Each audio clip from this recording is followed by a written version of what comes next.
Which of those four is it when you talked to him about murdering Tupac? It was really about both of them. Either one. It was Tupac and Suge, you mean? Yeah. Maybe I said it about both because he got Tupac killed. In case you missed it, major headlines are now linking Diddy to Tupac's murder. During Diddy's ongoing trial, a new legal filing mentioned his name 77 times, raising serious questions about his alleged involvement. The filing includes a shocking claim. A former LAPD officer alleges that Diddy paid $1 million to have Tupac dealt with. In response, Suge Knight allegedly had Biggie killed in retaliation. The details came to light during court proceedings, where the interrogation of Keith, recorded during his arrest, was shared publicly for the first time. All four of those occasions are San Diego, Anaheim, Irvine, and Vegas. Which ones do you actually talk to Puffy at? Every one. Every one of them. Which of those four is it when you talk to him about murdering Tupac? It was really about both of them. Either one. It was Tupac and Suge, you mean?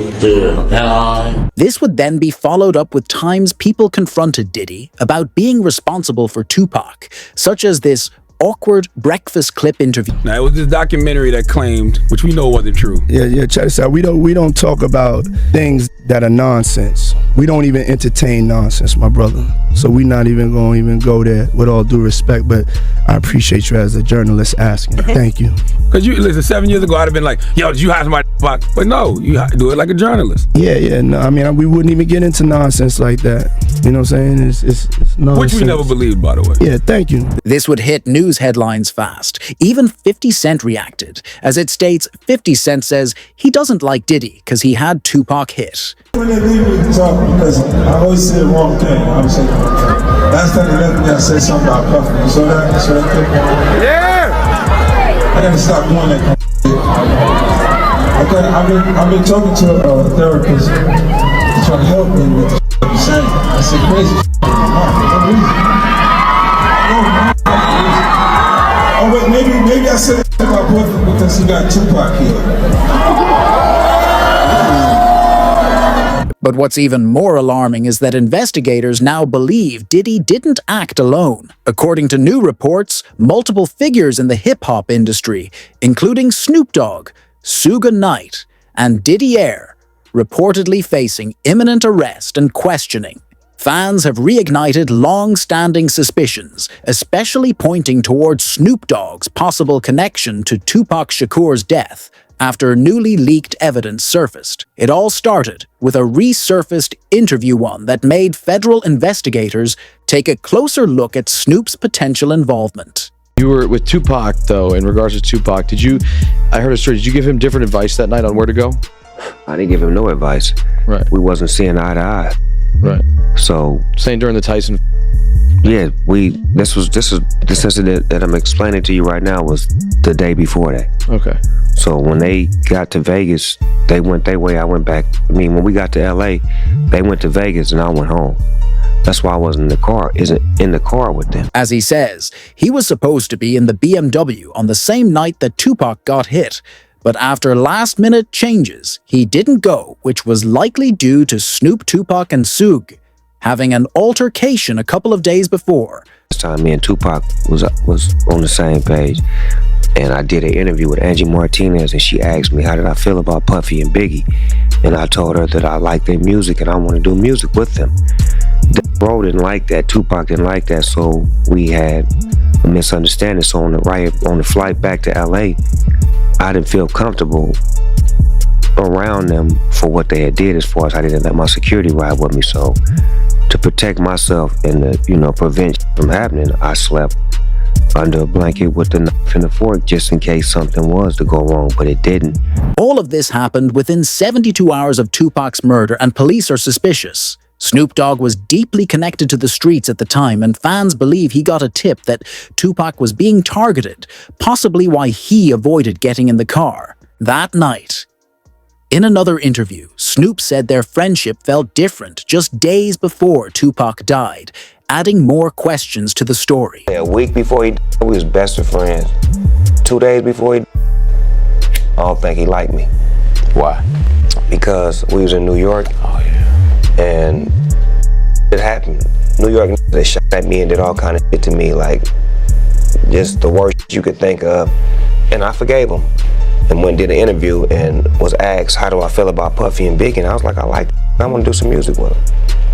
And that just rubbed Cuz the wrong way, like tried to kill me, out at you, and you talking about you want to do a song with it.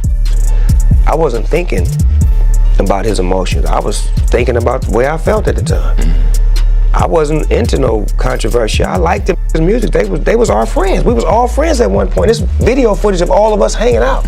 But it was the physical evidence in Diddy's trial that truly sent chills through the courtroom. Keefe D detailed how Tupac was allegedly taken out on September 7th, 1996 under Diddy's orders. That night, Tupac was in Las Vegas with his label, Head attending a Mike Tyson fight at the MGM Grand.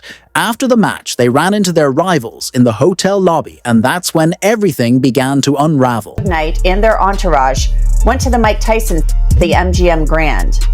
Keefe D and his nephew, Orlando Lane Anderson, and two of their friends were also there. Keefe D told LAPD Detective Greg Kading more than a decade ago, in a proffer that couldn't be used against him, the shooting was retaliation after Tupac jumped Orlando and him up at the casino. Surveillance cameras recorded the fight. Tupac was angry that Lane had stolen his necklace years prior in Compton. Tupac, Suge Knight, and the entourage left the casino quickly. Security had to step in to break up the fight between Tupac Suge and their rivals. Later that night, Tupac and Suge returned to their hotel to change before heading to Suge's club. But around 11 p.m. on their way, everything changed. The deadly incident happened in the street. Tupac's concert at the Club 662. Members, including Orlando and Keefe D, jumped in their white Cadillac and started cruising the strip looking for the offender. Before long, they finally spotted Tupac's caravan. At the intersection of East Flamingo Boulevard and Koval Lane, the white Cadillac pulled alongside the black BMW with Suge on the driver and Tupac on the passenger seats. The back window of the Cadillac rolled twice in the chest, once in the arm, once in the thigh. With the incident being a mystery for 2 decades, the police investigated an interview by KD on DJ Vlad's show as Keefe D completely explains what happened on that night. And Bubble Up was the driver, and Baby Lane and Freaky were in the back seat. We was just all in the car together. Just say that. This was the white Cadillac. Yeah. So you guys are driving around, and then you hear these girls say, Tupac, Tupac. Got to the light. We was gonna go drink, and he happened to be hanging out the window. He was hanging out the window like he was in a parade. Tupac? Yeah, he was. So what happens next? You said that as you're driving up towards the BMW, with Suge driving and Tupac in the passenger seat. But what's weird is that Keefe D said that Tupac was hit because he was allegedly reaching for his own firearm. Said that as you're driving up towards the BMW, with Suge driving and Tupac in the passenger seat, and you said that Tupac pulled out a... It looked like he was reaching, yeah. Yeah, it did. Okay. Yeah. Did you actually... No, once he got the reaching, I got the ducking. So, someone from your car... That's what happened. ...started at Tupac and Suge. Tupac likely knew something was off and tried getting ready for it, but wasn't quick enough, as this led to Keefe D's interrogation with the police back in 1996 getting leaked. You say Suge looks over, he sees you? He looks right at you? Yeah, he looked at me. Okay.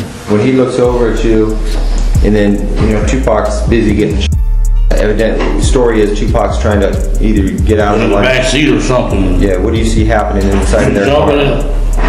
I seen him going Suge again. I thought he was. So Orlando crossed Dre? He leaned over on the window. We rolled down the window. However, it seems like the Tupac incident still haunts Keefe D to this day, as he spoke on his emotions in the aftermath of it. I hate that happened, dog. I really do, man. Cause it took a lot of people's lives, dude. Hate it happened.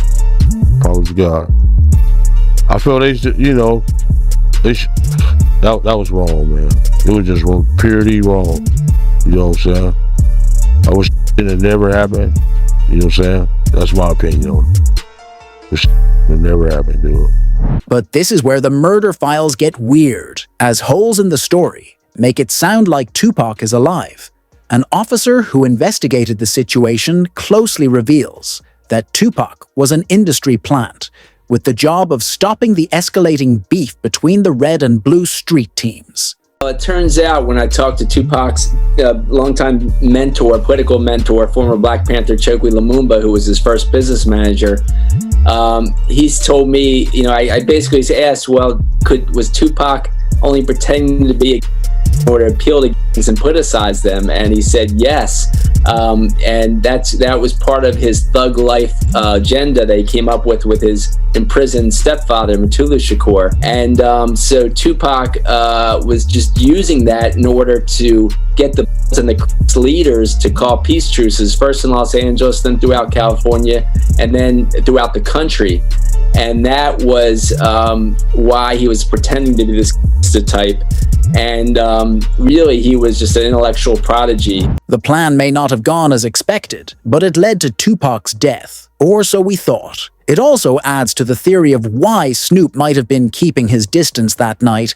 But then a viral thread broke down evidence suggesting Tupac might still be alive, and some of it is hard to ignore. One moment that stood out was a 2010 interview with rapper Trey, a close friend of Tupac's who worked with him on a few albums. After the interview, the cameraman forgot to stop recording and set the camera on the floor. In the background, you can hear the interviewer casually ask about Tupac. Trey quietly responds, "Last time I saw him, he was in Cuba." So if you ain't ready for it, get on the sidewalk. One last question. Is Pop still alive? Nobody knows. Y'all good? Yeah, we good. Thanks a lot, man. We good. Last time I saw him, he was in church, man. And only 3 weeks after the interview, footage of Tupac supposedly chilling in a parking lot in Cuba was released. That's Pop, man. He was the outlaw. And Reg from Holla Back is trying to be friendly and get autographs. Holla Back exclusive, baby. Holla Back. This rumor gave rise to the long-standing Tupac is alive in Cuba theory.